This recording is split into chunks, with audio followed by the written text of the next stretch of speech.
சிறகடிக்க ஆசை சீரியலில் இனி என்ன நடக்க போகுது அப்படின்னு தான் பார்க்க போகிறோம். இங்கே ரோகிணி விஜயாவால் ரொம்பவே கடுப்பில் இருக்கிறாங்க. இல்லாத அப்பாவுக்கு இவங்க விரதம் இருக்க சொல்கிறாங்க. என்னை 2 நாளாகவே பாடாப்படுத்திட்டு இருக்காங்க, இனிமேலும் சரி வராது, நான் வந்து விரதம் இருக்கவே மாட்டேன், என்ன ஆனாலும் பரவாயில்லை, இதை பேச போகிறேன் அப்படின்னு நினைக்காங்க. இந்த சூழ்நிலையில் மனோஜ் சொல்கிறாங்க, மனோஜ் நீ என்னோட ஹஸ்பண்ட் தானே அப்படிங்கிறாங்க. ஆமாம் ரோகிணி, இதில் என்ன உனக்கு சந்தேகம் அப்படிங்கிறாங்க. என் ஹஸ்பண்ட் தானே, என் கஷ்டத்தை நீ புரிஞ்சுக்கணும்ல, நான் வந்து இனிமேல் விரதம் இருக்க மாட்டேன் அப்படிங்கிறாங்க. ரோகிணி நீ விரதம் இருக்கல அப்படின்னு சொன்னால் உங்கள் அப்பா உள்ளே வர மாட்டாங்க அப்படிங்கிறாங்க. அவர் வெளியே வராட்டும் பரவாயில்லை, நான் வந்து விரதம் இருக்க முடியாது, நான் இப்போ சட்டப்படி எங்கள் அப்பா வழி எடுக்க என்ன வழியை பார்த்துக்கிறேன், எனக்கு எங்கள் அப்பா மேலே பாசம் எல்லாமே இருக்குது, அதனால் நான் பார்த்துக்கிறேன், எனக்கு இவ்வளோ கஷ்டப்பட்டுலாம் என்னால் செய்ய முடியாது, நான் 3 நேரமும் கரெக்டாக எதுக்கு சாப்பிட்டு வாழ்ந்த பொண்ணு, என்னால் ஒரு நேரம் சாப்பிட்டுட்டு என்னால் இருக்க முடியல, அது போக என்னோட பார்லர்லேருந்து வேலை பார்க்க முடியல, கை காலெலாம் ஆடுது, இப்படி இருக்கும்போது என்னால் இதே பண்ண முடியல, நீ ஏதாவது சாப்பாடு வாங்கிட்டு வா அப்படிங்கிறாங்க. ஐயோ ரோகிணி, இந்த வேலைக்கு நான் ஆள் இல்லை, உங்கள் அப்பா வந்து வெளியே வந்தே ஆகணும், அதுக்கு நீ கஷ்டப்பட்டால் தான் முடியும், நான் கிளம்புறேன் அப்படின்னு சொல்லிட்டு கும்பிட்டு போயிடுறாங்க. ரொம்பவே கடுப்பாகுது ரோகிணிக்கு. இவர் வந்து நம்மளுக்கு ஒன்றும் செய்ய மாட்டார் போல், இவரை கல்யாணம் முடிக்காமல் நம்ம பேசாமல் பார்லர்லேயே வேலை பார்த்துட்டே போயிருக்கலாம், தேவையில்லாமல் இவர் கல்யாணம் முடிச்சிட்டேன் அப்படின்னு சொல்லிட்டு ரொம்பவே ஃபீல் பண்ணுறாங்க. இந்த சூழ்நிலையில் தினேஷும் ஃபோன் அடித்து இந்த மாதிரி உன் வாழ்க்கையை நான் கெடுக்காம விட மாட்டேன் அப்படிங்கிறாங்க, தயவுசெய்து அதை உடனே செய் அப்படிங்கிறாங்க. உடனே தினேஷுக்கும் ஷாக் ஆகுது. எப்போ பார்த்தாலும் என் வாழ்க்கையை எதுவும் சொல்லிடாத வச்சிடாதன்னு சொல்லுவாள், இன்றைக்கி நான் என்னென்ன பண்ணணும்னு சொல்கிறான் அப்படின்னு சொல்லிட்டு மறுபடியும் ரோகிணி ஃபோன் அடிக்காங்க. நான் கோவத்தில் ஏதோ சொல்லிட்டேன், தயவுசெய்து எதுவும் பண்ணிடாத, உனக்கு காசு ஏற்பாடு பண்ணிட்டு தான் இருக்கேன், ஒழுங்காக ஏற்பாடு பண்ணு, எனக்கும் வாழ்க்கை இருக்குல்ல, எனக்கு கல்யாணம் ஏற்பாடு பண்ணி வச்சுருக்கேன், அது நடக்கலை அப்படின்னா உன் குடும்பத்தில் நீ வாழ்கிறது சரியாக நடக்காது பார்த்துக்கோ அப்படிங்கிறாங்க. சரி சரி அப்படி எதுவும் பண்ணிடாத, நான் கோவத்தில் தான் பேசிட்டேன், பணம் உனக்கு வந்துடும் அப்படிங்கிறாங்க. உடனே வித்யாவுக்கு ஃபோன் அடிக்கிறாங்க. வித்யா, அந்த தினேஷுக்கு பணம் ஏற்பாடு பண்ணி வந்து உனக்கு கொடுத்த அமௌண்ட்டை தந்தோம்ல அப்படிங்கிறாங்கம்மா, தினேஷுக்கு ஃபோன் பண்ணி அந்த பணத்தை கொடுத்துரு, அவன் வந்து வீட்டில் வந்து பிரச்சனை பண்ணுவான்னு சொல்கிறான் அப்படிங்கிறாங்க. என்னடி சொல்கிற, உனக்கே 1000 பிரச்சனை இருக்குது, இதில் தினேஷுக்கு வேறு பணம் கொடுக்கணுமா அப்படிங்கிறாங்க. ஆமாம், நான் எல்லா பிரச்சனையும் சமாளிக்கணும் அப்படின்னு சொன்னால் தற்சமயத்துக்கு நான் வந்து தினேஷுக்கு பைசா கொடுத்தா தான் முடியும், நீ கொடுத்துரு அப்படிங்கிறாங்க. உடனே வித்யா ஃபோன் அடிக்கிறாங்க தினேஷுக்கு ஃபோன் அடித்து நீங்கள் வாங்க என்கிட்ட வந்து பணத்தை வாங்கிக்க அப்படிங்கிறாங்க. உடனே தினேஷ் வந்து நேராக வித்யாவை பார்க்க போகிறாரு. இன்னும் என்ன பணம் கொடுத்தால ரோகிணி அப்படிங்கிறாங்க. உனக்கு வெக்கமா இல்லையா, ஒரு பொம்பளைட்ட பணம் வாங்கி சாப்பிட்டுருக்க அப்படிங்கிறாங்க. அவள் எனக்கு வந்து கப்பம் கட்டுற வரைக்கும் அவளுக்கு பாதுகாப்பு, கப்பம் கட்டலை அப்படின்னா பாதுகாப்பை இழப்பா அப்படிங்கிறாங்க. நீங்கள் திருந்தவே மாட்டேனடா அப்படிங்கிறாங்க. உடனே எனக்கு அதை பற்றிலாம் ஒன்றுமே இல்லை, நீ அதிகபட்சமாக பேசுகிற, பணம் வாங்கிலேருந்து கொடுக்கல, ரோகிணி தானே தரா, பணத்தை கொண்டா, என் பிறகு வாய் பேசிகிட்டு இருக்கு அப்படின்னு சொல்லிட்டு பணத்தை வாங்கிட்டு போகிறாரு. ரோகிணிக்கு ஃபோன் அடிச்சு சொல்கிறாங்க, அவனுக்கு பணத்தை கொடுத்தாச்சிட்டி அப்படிங்கிறாங்க. சரி ரைட்டுன்னு 1 மாதம் அவன் டிஸ்டர்ப் பண்ண மாட்டான் அப்படிங்கிறாங்க. எப்படிடி இவ்வளோ நாள் நீ எப்படிடி சமாளித்த, நீ எப்படிடி சமாளிக்க போகிற அப்படிங்கிறாங்க.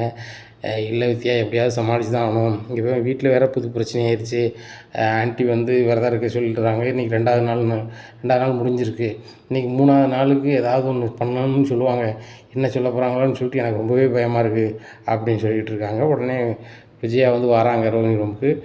ரோகிணி அப்படிங்கிறாங்க. என்ன ஆண்டி அப்படின்னு ரொம்ப சோகமாக சொல்கிறாங்க.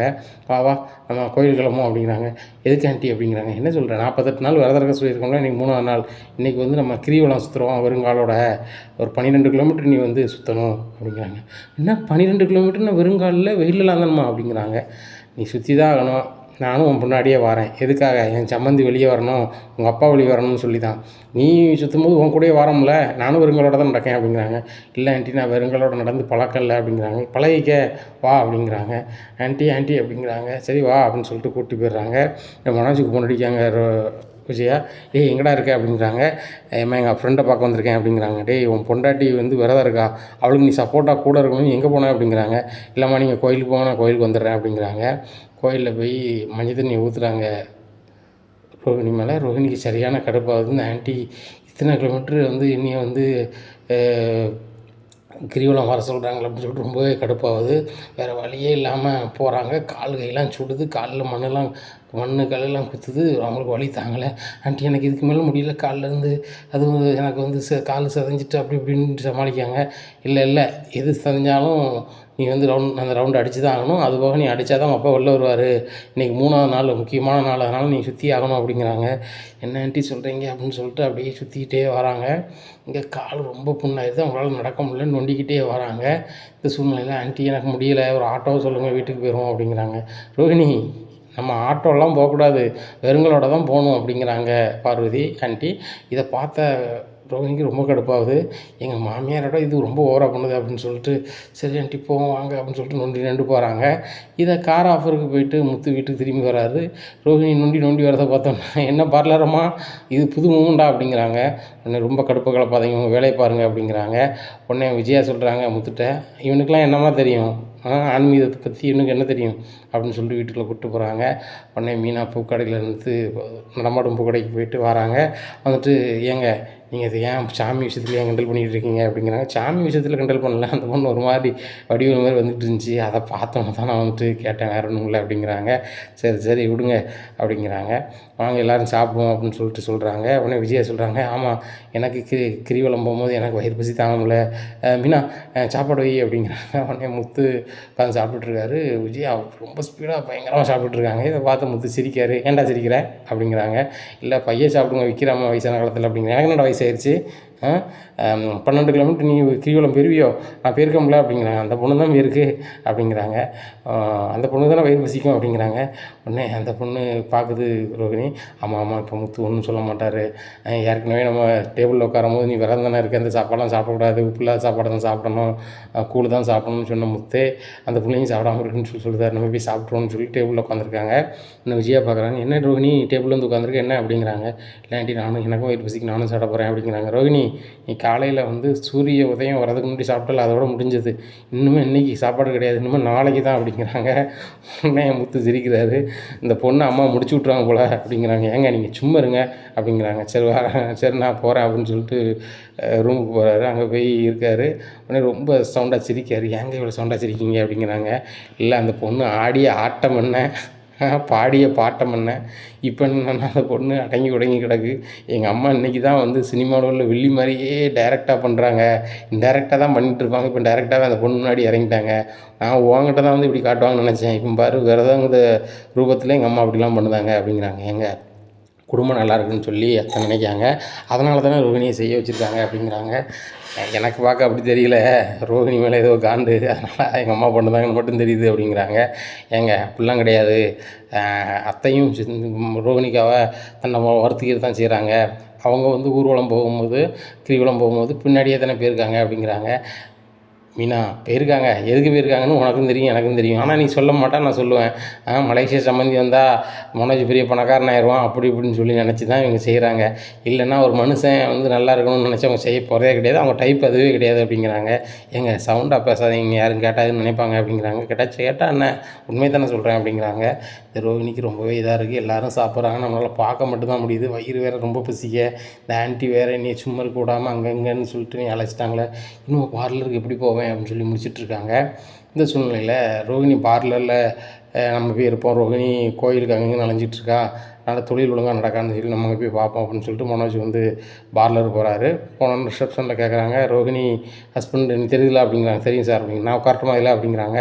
சார் நீங்கள் எல்லாம் உட்காரக்கூடாது, லேடி பார்லரு, ஆனால் நீங்கள் கிளம்புங்க அப்படிங்கிறாங்க. ஏம்மா ஓனரே என் ஒய்ஃபு, அவள் பார்லரில் நான் உட்காரக்கூடாதா, அவளை சொல்லி உன் வேலையை எடுத்துருவேன் அப்படிங்கிறாங்க.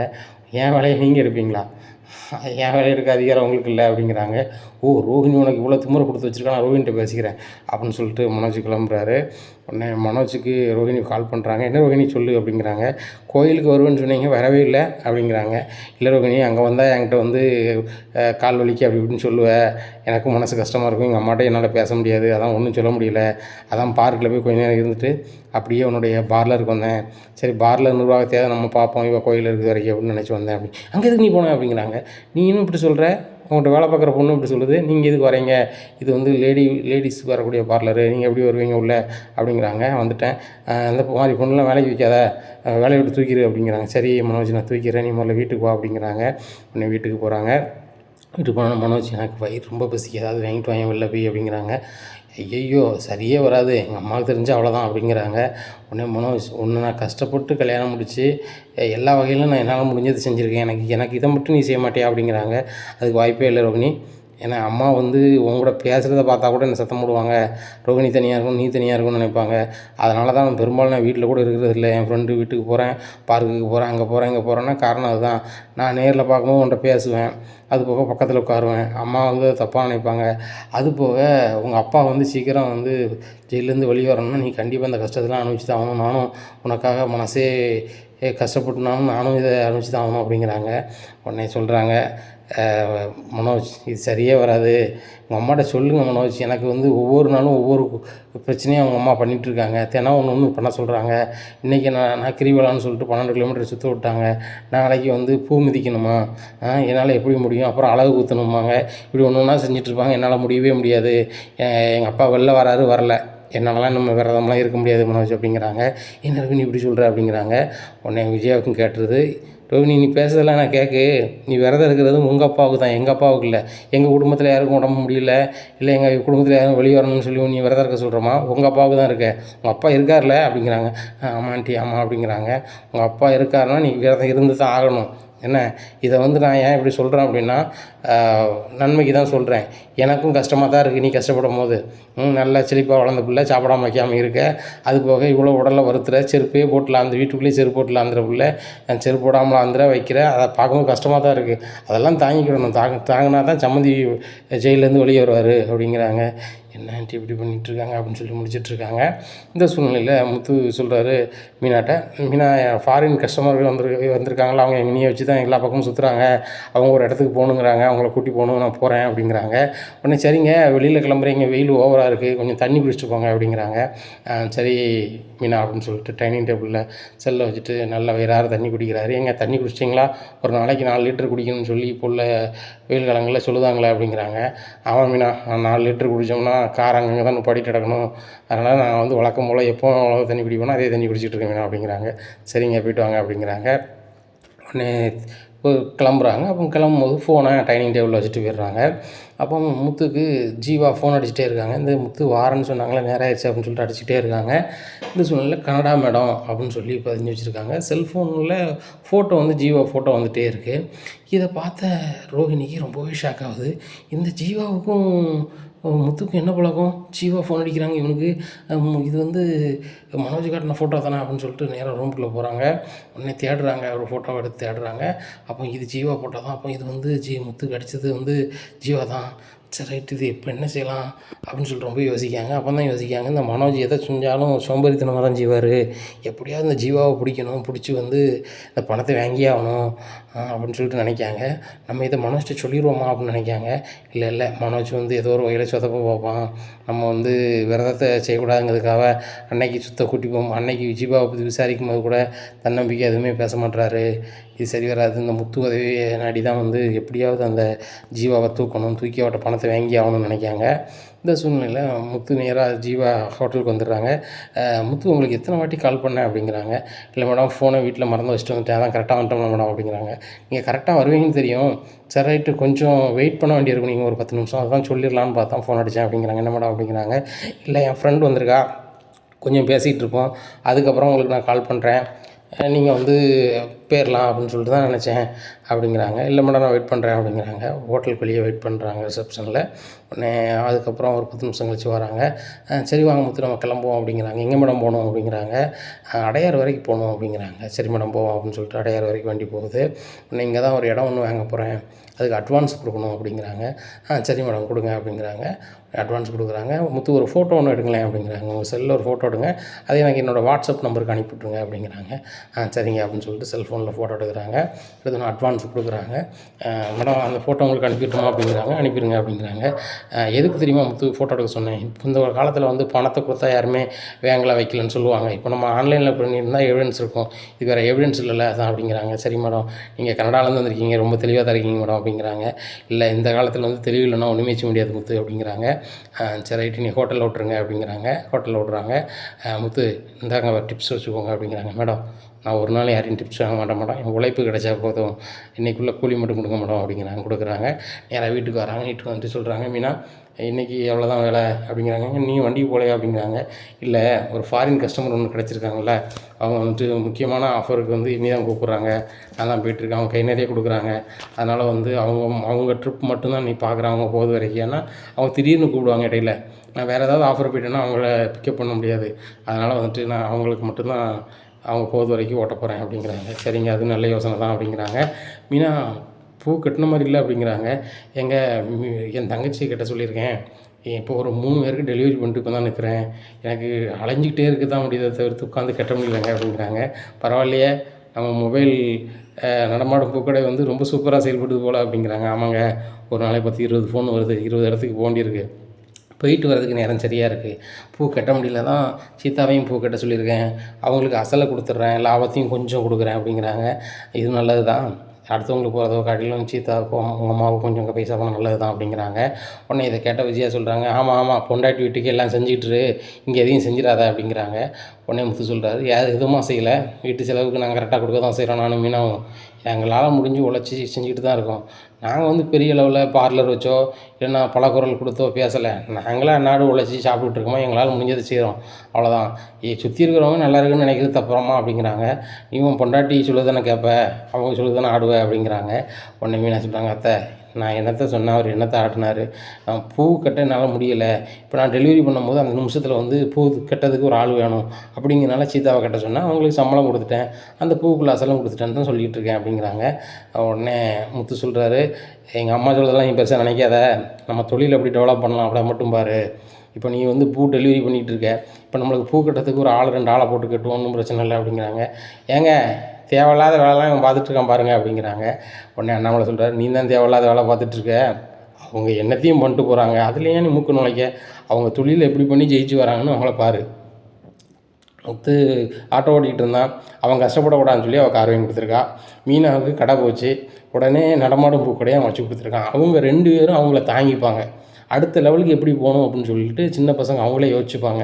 நீ வந்து ஏதாவது யோசனை சொல்லுதேன், இல்லைனா பிடிக்காமல் ஏதாவது சொல்லுதேன் அப்படின்னா அந்த வேலையை வச்சுக்காத, வேலை ஏதோ அதை மட்டும் பாரு அப்படிங்கிறாங்க.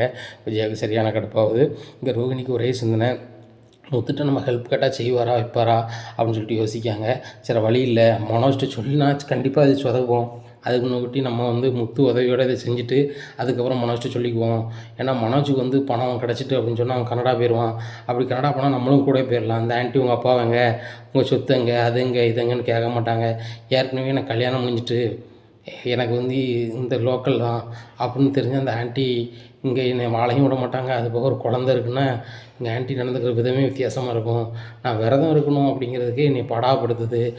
உண்மை நிலை மட்டும் தெரிஞ்சிச்சு அப்படின்னு சொன்னால் அவ்வளோதான், எனக்கு ரொம்பவே பயமாக இருக்குது அப்படின்னு நினைக்காங்க. உடனே முத்து தூங்கும்போது நம்ம நைஸாக போய் அவர்கிட்ட பேசணும், அவர் மொட்டை மாடில் தானே தூங்குவார் அப்படின்னு நினைக்காங்க.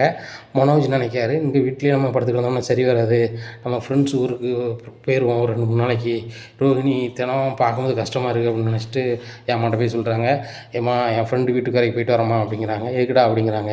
இல்லைம்மா ரோஹிணி விரதம் இருக்கா, அவள் சாப்பிடாம வைக்காமல் இருக்கா, அவளை பார்க்கும்போது கஷ்டமாக இருக்குது, அதான் 2 நாள் என் ஃப்ரெண்டு வீட்டுக்கு போயிட்டு வரேன் அப்படிங்கிறாங்க. சரி போய்ட்டு வா அப்படிங்கிறாங்க. உடனே அண்ணாமலை சொல்கிறாரு, என்னடா சின்ன பையன் மாதிரி அங்கே ஃப்ரெண்டு வீட்டுக்கு போகிறேன், அங்கே போகிறாங்க பார்த்துட்டு வந்துரு அப்படிங்கிறாங்க. இல்லைப்பா 2 நாள் அங்கே இருந்தால் வருவேன் அப்படிங்கிறாங்க. சரிப்பா இருப்போம் அப்படிங்கிறாரு. இதை மனோஜ் ரோஹினிட்டு சொல்லிட்டு கிளம்பிடுறாங்க. ரோஹினியும் நினைக்காங்க, சரி ரைட்டு மனோஜ் வீட்டில் இல்லாமல் இருக்கிறது நல்லது தான், அந்த அவன் மனோஜ் வரதுக்குள்ளே அந்த வேலையை சக்ஸஸ்ஃபுல்லாக செஞ்சு ஜீவாட்ட பணத்தை வாங்கிடணும் அப்படின்னு நினைக்காங்க. இந்த சூழ்நிலையில் நைட்டு எல்லோரும் சாப்பிட்டுட்டு மொட்டை மாடிக்கு தூங்க போகிறாரு. எல்லோரும் சாப்பிட்டு அவங்க ரூமுக்கு தூங்க போகிறாங்க. முத்து மொட்டை மாடிக்கு தூங்க போகிறாரு. இந்த சூழ்நிலை எப்படியாவது மனோஜுக்கு ஏமாந்த அந்த பணத்தை வாங்கணும், அது சம்மந்தமாக முத்துட்ட பேசணும்னு நினைக்காங்க. உடனே மீனா பார்க்குறாங்க, ரோஹிணியாக மொட்டை மாடி போகிறாங்க அப்படின்னு சொல்லிட்டு பார்க்குறாங்க. உடனே நேராக முத்துட்ட போகிறாங்க. முத்து அப்படிங்கிறாங்க, என்ன பார்லரம்மா அப்படிங்கிறாங்க. இல்லை உங்கள்கிட்ட கொஞ்சம் பேசணும் அப்படிங்கிறாங்க. என்கிட்ட பேசுறதுக்கு உங்களுக்கு நேரம் இருக்குமா மேடம், நான் வந்து சாதாரண ஒரு டிரைவர் மேடம், என்கிட்ட பேசுறதுக்கு என்ன இருக்குது அப்படிங்கிறாங்க. இங்கே ரோஹிணி போகிறாங்களா மேலே அப்படின்னு சொல்லிட்டு பின்னாடியே மீனாவும் வராங்க. மீனா அங்கேருந்து எட்டி பார்க்குறாங்க, முத்துட்ட பேசிகிட்டு இருக்காங்க, என்ன பேசுகிறாங்க அப்படின்னு சொல்லிட்டு பார்க்குறாங்க. உடனே நீங்கள் எனக்கு ஒரு உதவி செய்யணும் அப்படிங்கிறாங்க. என்ன உதவி அப்படிங்கிறாங்க. இல்லை நீங்கள் ஒரு வெளிநாட்டிலேருந்து வந்திருக்காங்கன்னு சொல்லிட்டு ஒரு ஆளுக்கு வந்து நீங்கள் கார் ஓட்டிகிட்ருக்கீங்களா அப்படிங்கிறாங்க. ஆமாம், அந்த ஜீவா மேடம் அப்படிங்கிறாங்க. அவள் வந்து நல்ல ஆள் கிடையாது, அவள் தான் உங்கள் அண்ணங்கிட்ட பணம் ஏமாற்றின அந்த ஜீவா அப்படிங்க. என்ன சொல்கிறீங்க அப்படிங்கிறாங்க. ஆமாம், அவங்க தான் ஏமாற்றிட்டு போனது, அந்த 27 லட்ச ரூபா ஏமாற்றிட்டு போனது அவங்க தான் அப்படின்னு சொல்லிட்டு செல்ஃபோன் உள்ள ஃபோட்டோவை காமிக்கிறாங்க. இந்த மேடம் தான், இந்த மேடமாக பண்ணியிருப்பாங்க, இந்த மேடம் பண்ணியிருக்க வாய்ப்பு இல்லை, அவங்க எவ்வளோ நாணயமாக இருக்காங்க, வாடகையும் கரெக்டாக கொடுத்துருவாங்க, அதுபோக அவங்க கனடாலேருந்து வந்திருக்கேன், ஒரு சொத்தை தான் முடிக்க வந்திருக்கான்னு சொல்லிட்டு நீ கூட அட்வான்ஸ் ஒரு இடத்துக்கு கொடுத்தாங்களே அப்படிங்கிறாங்க. என்ன அட்வான்ஸ் கொடுத்தாளா அப்படிங்கிறாங்க. ஆமாம் அட்வான்ஸ் கொடுத்துருக்குறாங்க, 2 நாளில் அந்த இடத்துக்கு பத்திரம் முடிக்கிறாங்க, முடிச்சுட்டு ஃபாரின் கிளம்புறாங்க அப்படிங்கிறாங்க. முத்து எனக்கு நீங்கள் ஒரு உதவி செஞ்சே ஆகணும், அவளை மட்டும் வெளிநாட்டுக்கு அனுப்பிடக்கூடாது, அதுக்கு முன்னிட்டு மனோஜ் அந்த பணத்தை வாங்கணும் அப்படிங்கிறாங்க. நீங்கள் என்ன சொல்கிறீங்க, உண்மைதானா? நம்ம ஓடுகாலி தான் அந்த பொண்ணுக்கு பணம் கொடுக்க வேண்டியதாக இருக்கும், உங்கள்கிட்ட சமாளிக்கிறதுக்கு ஏதாவது சொல்லியிருப்பான், இவன்கிட்ட ஒழுங்காக விசாரிச்சுக்கோங்க, அந்த மேடத்தை பார்த்தா அப்படி தெரியல அப்படிங்கிறாங்க. இல்லை முத்து உண்மையிலே இவர் ஏமாந்துருக்கிறாரு, நானும் இவர் பணம் கட்டின ஏஜென்சிக்கெலாம் போயிட்டு வந்தேன் அப்படிங்கிறாங்க. ஓ அப்படியா, சரி, சரி. அந்த மேடம் தான் உண்மையிலே ஏமாத்தியிருக்கு அப்படின்னு சொன்னா, கண்டிப்பா பணத்த வாங்கிருவோம். அதுக்கு நான் 100% உங்களுக்கு உதவி செய்றேன். ஆனா ஆனா இவன் தான் தப்பு செஞ்சிருக்கான் அப்படின்னு சொன்னா, என்னுடைய பொழப்பும் போயி அவங்க நல்ல மனிதர நம்ம இடைஞ்ச பண்ண மாரியே ஆயிரும் அப்படிங்கிறாங்க. உடனே ரோகிணி சொல்றாங்க, "இந்த உதவி மட்டும் எப்படியாவது செய்யுங்க" அப்படின்னு சொல்லி கையெடுத்து கும்பிட்றாங்க. இத மீனா தூரத்துலேருந்து பார்க்குறாங்க. ஏன் இந்த ரோகிணி கையெடுத்து கும்பிட்றாங்க? ரோகிணி வந்து விரதம் இருக்கும்போது நம்ம வீட்டுக்காரர் கிண்டல் பண்ணுவாரு. அதனால பண்ணாதீங்கன்னு சொல்லி கையெடுத்து கும்பிட்றாங்களோ அப்படின்னு சொல்லிட்டு முழிக்காங்க. ரோகிணியும் இறங்கி வராங்க. சரி நம்ம பின்னாடி வந்து பார்த்தா நல்லா இருக்காது அப்படின்னு சொல்லிட்டு மீனா போய் ஹால்ல படுத்துக்கிறாங்க. ரோகிணி யாருமே பார்க்கல அப்படின்னு சொல்லிட்டு ரூம்ல போய் இருந்துடுறாங்க. முத்துக்கு சரியான குழப்பம். சரியான குழப்பமா இருக்குது. இந்த ரோகிணி சொல்கிறது சரி உண்மையாதானா? அந்த அந்த மேடம் தான் வந்துட்டு இந்த தப்பை செஞ்சுருக்காங்களா? மனோஜ்கிட்ட திட்டு வாங்கினது, அப்பா உழைப்ப வாங்கிட்டு போனது அவங்க தானா? அப்படின்னு சொல்லிட்டு ரொம்பவே குழப்பமா இருக்காங்க. சரி ரைட், அது உண்மையாக இருந்தால் கண்டிப்பாக நம்ம அப்பா உழைப்பு விடக்கூடாது. அதே மாதிரி மனோஜ் வந்து அந்த பொண்ணு பேரில் சும்மா பழிய போட்டிருந்தா நம்மளும் அதை நம்ம அதுக்கு நம்ம தலை போட்டுறக்கூடாது அப்படின்னு சொல்லி 2 வகையாக குழப்பமா அடையுறாரு. உடனே நேராக காலைல விடியுது. விடிஞ்சோடனே முத்து சொல்கிறாரு, நான் வந்துட்டு உங்களை இங்கேருந்து ஏற்றிட்டு போனால் வீட்டில் எல்லோரும் பார்ப்பாங்க. அது போக எங்கள் அம்மாவுக்கும் சந்தேகப்பட்டு என்னென்னு கேட்கும். அதனால் நான் என்ன செய்கிறேன், கொஞ்சம் தூரம் போய் காரில் நிப்பாட்டுறேன், நீங்கள் நடந்தே வாங்க, அதுக்கப்புறம் ஏறிக்கோங்க அப்படிங்கிறாங்க. உடனே மீனா இதையுமே பார்க்குறாங்க. 2 பேரும் போகிறாங்க. போகும்போது ஒரே காரில் போகிறாங்களே அப்படின்னு சொல்லிட்டு மீனா பார்க்குறாங்க. அப்போ ஏதோ ஒரு கதை இருக்குது. சரி நம்ம இவர்கிட்ட என்னென்னு கேட்பாங்க, கதை முடியட்டும் அதுக்கப்புறம் கேட்டுக்குவோம் அப்படின்னு நினைக்காங்க. உடனே மீனா ஃபோன் அடிக்கிறாங்க முத்துக்கு. ஏங்க எங்கே போனாலும் கவனமாக போங்க, கவனமாக வாங்க அப்படிங்கிறாங்க. என்ன மீனா திடீர்னு இப்படி சொல்கிறா அப்படின்னு சொல்லிட்டு, ஒரு வேளை நம்ம 2 பேரும் காரில் வரதை பார்த்துட்டு போகலாம் அப்படின்னு சொல்லிட்டு, சரி ரைட் நம்ம மீனாட்ட பிறகு பேசிப்போம் சொந்தமாக அப்படின்னு நினைக்காங்க. நேராக ஜீவா இருக்கக்கூடிய ஹோட்டலுக்கு முத்து முதல்ல போகிறாரு. பொண்ணு என்ன முத்து இன்றைக்கி வெளியில் எங்கேயும் போக வேண்டியதில்ல, நாளைக்கு தான் போகணும், இன்றைக்கி ரெஸ்ட்டு தான் எடுக்க போகிறேன், என் ஃப்ரெண்டு வந்திருக்கா, வாங்க நீங்களும் வாங்க உட்காருங்க அப்படிங்கிறாங்க. இல்லை மேடம் உங்களை தான் பார்க்க வந்தேன், உங்கள்கிட்ட ஒரு கதையாக பேசணும் அப்படிங்கிறாங்க. உடனே என்ன கதையை பேச போகிறீங்க அப்படிங்கிறாங்க. பின்னாடி பார்க்குறாங்க, ரோகிணி இருக்காங்க. ஓ ரோகிணி நீங்கள் எதுக்கு வந்தீங்க அப்படிங்கிறாங்க. ஏய் என் புருஷன்ட்ட ஏமாத்துற பணத்தங்கடி, நீ ஏற்கனவே என் பார்லர் வந்திருக்கல அப்படிங்கிறாங்க. அவன் பார்லர் வந்திருக்கேன், அப்போ ஓம் புருஷன்ட்ட நான்லாம் ஏமாற்றலை, என்னையே ஏமாற்றி அவன் சாப்பிட்டுட்டு இருந்தான். அவனே ஒன்றா நம்பர் சோம்பேறி, அவன்கிட்ட நான் ஏமாற்ற போகிறேன்னா? என்னை லவ் பண்ணும்போது என்கிட்ட தான் பணத்தை வாங்கி அவன் ஏமாற்றிருக்கான். நான் 7 டிகிரி படிச்சிருக்கேன், 8 டிகிரி படிச்சிருக்கேன்னு சொல்லி அங்கங்கே சுற்றிக்கிட்டு என்கிட்ட சுற்றிக்கிட்டு என் பணத்தில் தான் அவன் சாப்பிட்ருக்கான். நீ தான் எப்படி பணம் தரணும் அப்படிங்கிறாங்க. ஏய் ஒழுங்காக வந்து 27 லட்ச ரூபாய் தந்துரு வச்சிரு அப்படிங்கிறாங்க. அவன் பணம்லாம் என்கிட்ட இல்லை அப்படிங்கிறாங்க. உடனே மேடம் நீங்கள் ரொம்ப நல்லவங்கன்னு சொல்லிட்டு தான் உங்களுக்கு நான் கார் ஓட்டிகிட்ருக்கேன், மற்ற ஆஃபரை கூட எடுக்கலை, நீங்கள் ஃபாரின்லேருந்து வந்திருக்கீங்கன்னு சொல்லிட்டு ஓட்டிகிட்டு நீங்கள் ஏன் மேடம் எப்படி இருக்கீங்க அப்படிங்கிறாங்க. முத்து இவங்களுக்காக நீங்கள் சப்போர்ட் பண்ணாதீங்க அப்படிங்கிறாங்க. உடனே முத்து சொல்கிறாரு, இவங்க வேறு யாரும் இல்லை, எங்கள் அண்ணன் ஒய்ஃப் தான் மேடம், எங்கள் அண்ணன் தான் மனோஜ். மனோஜ் உங்கள் அண்ணனா அப்படிங்கிறாங்க. ஆமாம் எங்கள் அண்ணன் தான் மனோஜ், அவர்கிட்ட நீங்கள் 27 லட்ச ரூபா ஏமாற்றதாக சொல்கிறாங்க, நான்லாம் ஏமாத்தல முத்து அப்படிங்கிறாங்க. உடனே மேடம் அது வந்து அவன் போனோம்னா நான் போனால் போயிட்டு போகணுன்னு விட்டுருவேன், எங்கள் அப்பாவோட உழைப்பு மேடம், அவர் ரயில்வேயில் வந்து இவ்வளோ நாளும் நேர்மையாக வேலை பார்த்து அவர் கிடைச்ச பணம் மேடம் அது. எங்கள் அப்பா ட்ரெயின் ஓட்டும் போது ஒரு ஆள் வந்து கிராஸ் பண்ணி விழுந்துட்டாங்க, அவங்க பொண்ணை வந்து மனோஜ் கட்டணும் அந்த பணம் தரேன்னு சொல்லிட்டு தான் மேடம் அவனுக்கு கொடுத்துருக்குறாங்க, அவனுக்கு இன்னும் கொடுக்கல, அந்த பணத்தை உங்கள்கிட்ட கொடுத்து ஏமாந்ததாக சொல்கிறாங்க, உண்மை எதுன்னு எனக்கு தெரியல மேடம் அப்படிங்கிறாங்க. முத்து அவங்க பணம் என்கிட்ட கிடையவே கிடையாது, மனோஜ் தான் எனக்கு பணம் தரணும் அப்படிங்கிறாங்க. உடனே ரோகிணி சொல்கிறாங்க, இதெல்லாம் நடிச்சிட்டு இருக்காத, நான் போலீஸுக்கு போவேன் அப்படிங்கிறாங்க. கண்டிப்பாக போங்க அப்படிங்கிறாங்க. மேடம் உண்மையிலே வாங்கினீங்களா வாங்கலையா அப்படிங்கிறாங்க. நான் வாங்கினது நிஜம்தான், தர முடியாது அப்படிங்கிறாங்க. உடனே முத்துக்கு சரியான கோவம் வந்துடுது. எங்கள் அப்பா பணம் மேடம், சரிங்களா, நீங்கள் இவங்க பணத்தை நீங்கள் கொடுக்கலன்னு சொல்லிட்டு போங்க, அதை பற்றி பிரச்சனை இல்லை, ஆனால் எங்கள் அப்பா பணம் எனக்கு வேணும் அப்படிங்கிறாங்க. முத்து உங்களுக்கு பணம் தானே வேணும், வாங்கிக்கோங்க, அது உங்கள் மனசுக்கு தான் தரேன், அந்த சோம்பேறி மனோஜுக்காவையோ அவன் பொண்டாட்டி ரோஹிணிக்காவையோ எனக்கு கிடையாது, தரலை அப்படிங்கிறாங்க. இந்த பொண்ணு பேர் கூட இவருக்கு தெரிஞ்சிருக்கு அப்படின்னு சொல்லிட்டு சரி மேடம் கொடுங்க அப்படிங்கிறாங்க.